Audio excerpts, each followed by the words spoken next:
मुहिम आ चुकी है। समाज के सूचित वर्ग में खास कर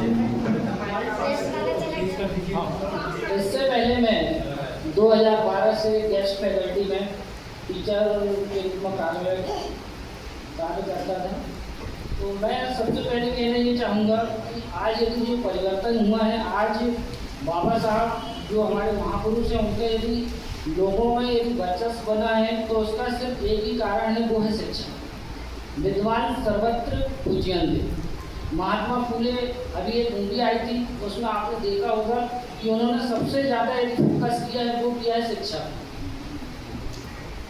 यदि हम संविधान की बात करें तो संविधान भी बाबा साहब ने इसलिए लिखा क्योंकि उन्होंने सबसे पहले शिक्षा को ग्रहण किया। भारत देश में जितनी भी जाति, रंग, रूप, धर्म एवं अन्य जो भाषा के लोग हैं वो सभी को संविधान जो है वो एकता के सूत्र में मानता है। संविधान में कुल 395 अनुच्छेद हैं, जिसमें से अनुच्छेद 14 से लेकर 35 तक मौलिक अधिकार एवं 36 से लेकर 52 तक नीति निर्देशक तत्व है। यदि हम संविधानों का लोगों तक पहुंचाना चाहते हैं तो उसके लिए हम आज के समय में सोशल मीडिया का इस्तेमाल करते हैं, व्हाट्सएप यूज़ करते हैं, फेसबुक यूज़ कर सकते हैं। तो उसके माध्यम से लोगों तक जन जागरूकता फैला। अब हम बात करते हैं ब्राह्मणवाद की। तो ब्राह्मणवाद जो है सबसे पहले दो चीज़ों में टिका हुआ है। पहली है जाति व्यवस्था। तो जाति व्यवस्था में हमारे जो महापुरुष हैं उन्होंने हमको पहले ही बता के चले गए हैं।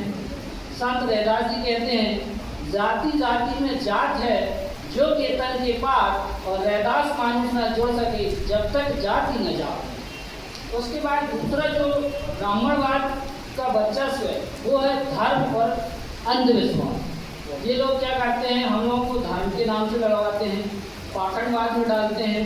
तो संत कबीरदास जी ने कह के गए हैं, पत्थर पूछे हरी मिले तो मैं पूछूं पहाड़, और घर की चाबी कोई न पूछे जाको पीस खाए संसार। ना मैं मंदिर, ना मैं मस्जिद, ना मैं काबे कैलाश में, ना मैं जप में, ना मैं तप में, ना मैं व्रत उपवास में, ना मैं क्रियाकर्म में, ना मैं भोग विलास में, मुझे कहाँ ढूंढता बंदे, मैं तो तेरे पास में। और होती हूँ तो सोता ही नहीं जाऊँ, मैं तो उन सब श्वासों की श्वास हूँ। तो हमारे जो महापुरुष है उन्होंने ऑलरेडी हमको बता के चला गया है। हमको क्या करना है कि जो महापुरुषों के विचार हैं वो लोगों तक पहुंचाना है, जिससे ब्राह्मणवाद को आसानी से खत्म किया जा सके। उसके बाद हम बात करते हैं निजीकरण की। अब निजीकरण होता क्यों हो रहा? सबसे पहले तो हमारे यहाँ जो संसदीय शासन व्यवस्था है, वोट दे के हमने पहुँचा है। अब हमारे साथ समस्या ये है कि हमारे लोग तो जा रहे हैं लेकिन हमारी विचारधारा के लोग नहीं जा रहे हैं। एससी एसटी की फर्जी SC ST है ना, वो समाज का नाम बड़े अच्छे से इस्तेमाल करते हैं, भाषण देते हैं, संगठनों में जाते हैं। मेरा 4 साल हो गया है, मैं लोगों को देखता हूँ, सुनता हूँ। वो जाके नेता तो बन जाते हैं लेकिन वो फिर आपके नेता नहीं रहते, बाबा साहब के बनाए हुए विचारधारा के नेता नहीं रहते, वो पार्टी के नेता हो जाते।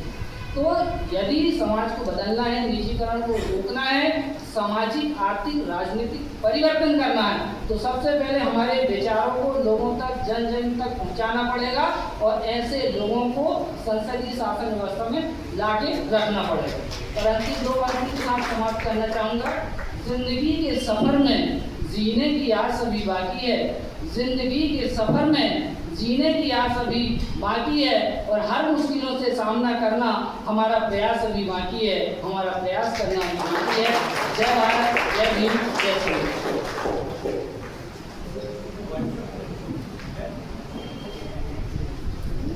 जाति की बात निकली है तो बाबा साहब ने अपनी पुस्तक जाति का विनाश में लिखा है, आप समाज की किसी भी दिशा में मुड़ जाए, जाति का राक्षस आपके रास्ते